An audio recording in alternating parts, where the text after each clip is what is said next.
கட்சியின் சார்பில் எனது வணக்கத்தை தெரிவித்துக் கொள்கிறேன். பொதுவாக எனக்கு இந்த டீம் ரொம்ப பிடிக்கும். ஒரு காஞ்சி முதல் ஒரு பாசர் ஐயா, ஒரு பழனி ரவி பாரதி, பாரதி இவங்களுக்குலாம் எப்பவுமே ஏதாவது பேசினே இருப்பாங்க, ஏதாவது நிகழ்ச்சி காட்டினே இருப்பாங்க. மாதத்துக்கு ஒரு நிகழ்ச்சி காஞ்சி போது எங்கேயாவது வந்து அதுக்கு நம்மையும் அழைப்பார்கள். இப்படி தொடர்ச்சியாக அந்த சமூகம் சார்ந்து இயங்குவதில் இந்த வயதையெல்லாம் கடந்து நின்று சமூகம் சார்ந்து இயங்குவது, இயற்கை வளம் சார்ந்து இயங்குவது, சுற்றுச்சூழல் சார்ந்து இயங்குவது எல்லாம் எங்களால் முடியுமா என்று தெரியவில்லை. 8 வழி சாலைக்கு எதிராக போராட்டத்தில் ஈடுபட்டு 18-19 நாட்கள் மத்திய சிறைச்சாலையில் அடைக்கப்பட்டு பிணையில் அந்த வழக்கும் நடந்து கொண்டிருக்கிறது. இப்படியெல்லாம் உலக வழி அவர்களாம் 70 வயசுலாம் அந்த சிறை வாசப்பட்டு அப்படிலாம் நம்மளால் இருக்க முடியுமா தெரியல. நான் காஞ்சி முதல் ஐயா அவர்களோடு பேசுகிற போதெல்லாம் ஜெயிலுக்கு போராட்டம் நீங்கள் நடத்துங்க, முன்ன மாதிரிலாம் இல்லை. ஜெயிலு நல்ல சாப்பாடு போடுறாங்கப்பா, போராட்டத்துக்கு இப்போ நீங்களாம் ஜெயிலுக்கு போங்க, ஒரு விடுதலை சேர்ந்துன்னா நீ ஜெயிலில் பார்த்து அப்படின்னு இன்னும் அதற்கான களங்கள் அமையவில்லை என்று நினைக்கிறேன். ஆனாலும் நம்மை எதிர்கொண்டிருக்கிற நாம் எதிர்கொள்ளவிருக்கின்ற எதிரிகள் நம்மை அந்த நிலைக்கு தள்ளக்கூடும் என்ற ஒரு எண்ணம் எனக்கு இருக்கிறது.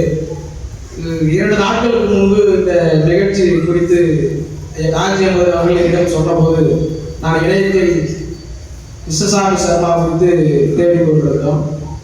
அப்படி தேடியே இல்லை. அவர் ஐயா முத்துக்குமார் பேசினதும் அவர் ஐயா காஞ்சிபுரம் பேச தாண்டி இடையில எதுவும் பெருசாக கிடைக்கல.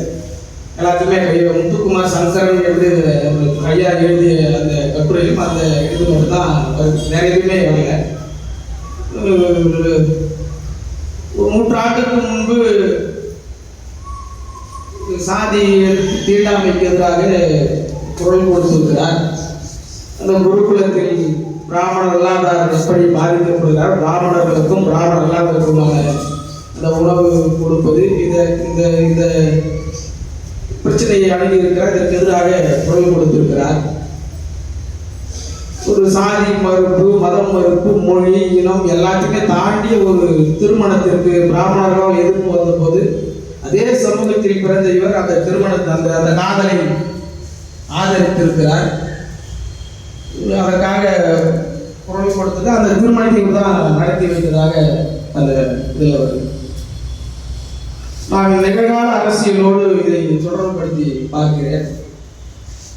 இன்னமும் அரசு சத்துணவு கூடங்களில் தலித்துகள் சமைக்கிற உணவை சாப்பிட மறுக்கிறார்கள். இன்னமும் சாதி மத மறுப்பு திருமணங்கள் செய்பவர்கள் நடுவோட்டில் பட்டப்பகையில் வெட்டி சாய்க்கப்படுகிறார்கள்.